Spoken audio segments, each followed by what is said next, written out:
বিপদ থেকে বাঁচান, মুসিবত থেকে উত্তরণ করেন, তিনিও কে? সূরা পড়েন সুবহানাল্লাহ। মুসিবতের মধ্যে রাখার মালিক, মুসিবত দেওয়ার মালিক, কষ্ট দেওয়ার মালিক, পরীক্ষা করার মালিক আল্লাহ। ওই পরীক্ষা মুসিবত থেকে উত্তরণ যিনি করেন উনি হচ্ছেন স্বয়ং লা ইলাহা ইল্লাল্লাহ। জোরে পড়ি সুবহানাল্লাহ।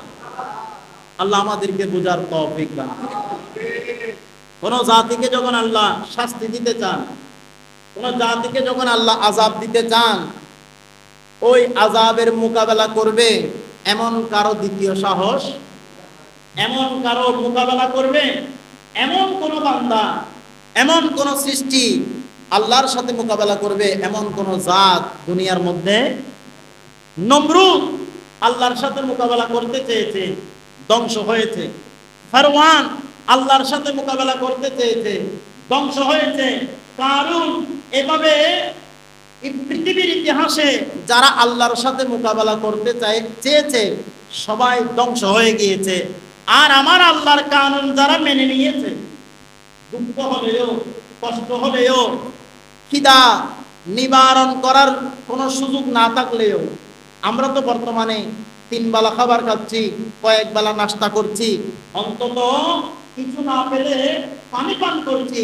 আমার আল্লাহর হুকুম পালন করতে গিয়ে এমন এমন ইতিহাস আছে, পানি খাওয়ার জন্য সময় ছিল না, তৃপ্তি সহকারে পানি পান করবে, বান্দারা পানি পায় নাই।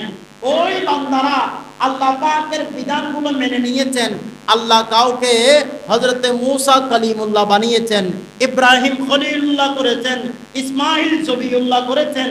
বোঝা যায় আল্লাহর বিধান যখন মানবেন, আল্লাহর বিধান যখন মেনে নেবেন, কষ্ট যখন করবেন, আল্লাহ বান্দা থেকে আপনাকে বন্ধু করে নেবেন। আল্লাহ আপনাকে যখন পরীক্ষা দিবে, আমার আপনার কষ্ট হবে, আমার আপনার দুঃখ হবে, কষ্ট সহ্য যখন করবেন, আল্লাহর বিধান যখন পালন করবেন, সেই কষ্ট থেকে আমার আল্লাহ আবার পরিত্রাণ দান করবে, আল্লাহ বন্ধু বানিয়ে নিবে। আল্লাহ আপনাকে আল্লাহর সাথে বন্ধু যখন বানিয়ে নেবেন, আল্লাহ আপনার জন্য পুরস্কার জান্নাত করে রাখবে। আল্লাহ আমাদেরকে বোঝার তৌফিক দান করুন। আমরা উম্মতে মুহাম্মাদি, আমরা যারা নবীর শেষ নবীর আখেরি নবীর উম্মত, আমাদের জন্য স্পেশাল কিছু আল্লাহ নিয়ামত দান করেছেন। তার মধ্যে একটা নিয়ামত হলো নবী রাহমাতুল লিল আলামিন। এটা শ্রেষ্ঠ নিয়ামত। নিয়ামত অনেক ধরনের, কিন্তু শ্রেষ্ঠ যে নিয়ামত, সেই নিয়ামত হচ্ছে নবী রাহমাতুল লিল আলামিন। জোরে পড়ি সুবহানাল্লাহ। আল্লাহর প্যারা মেহবুব নবী সাল্লাল্লাহু তাআলা আলাইহি ওয়াসাল্লাম, এটা আমাদের জন্য কেমন নিয়ামত, যে বান্দা জুমার রাতে, বৃহস্পতিবার দিনগত রাতে আমার নবীর উপর দুরূদ পড়বে, গায়ে সুগন্ধি মাখবে, সুগন্ধি মেখে আল্লাহ রাব্বুল আলামিনের দরবারে নামাজ রুকু সিজদা করে নবীর উপর দুরূদ আদায় করবে, আমার আল্লাহ ওই বান্দার মনের আশাগুলো পূরণ করে দেয়। একটু জোরে বলি না সুবহানাল্লাহ।